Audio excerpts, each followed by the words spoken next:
ಅನ್ನ ತಿನ್ನೋಕೆ ಬೊಗಸೆ ನೀರು ಕುಡಿಯೋಕೆ, ತುತ್ತು ಅನ್ನ ತಿನ್ನೋಕೆ ಬೊಗಸೆ ನೀರು ಕುಡಿಯೋಕೆ.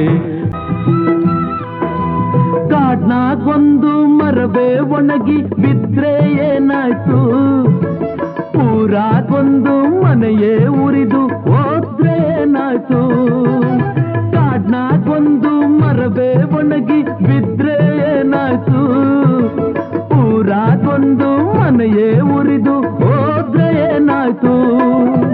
ಒಂದು ಹಳ್ಳಿ ನನ್ನ ಹೋಗೋ ಅಂದರೇನು, ಸ್ವರ್ಗದಂತ ಊರು ನನ್ನ ಹತ್ತಿರ ಕರೆದಾಯ್ತು.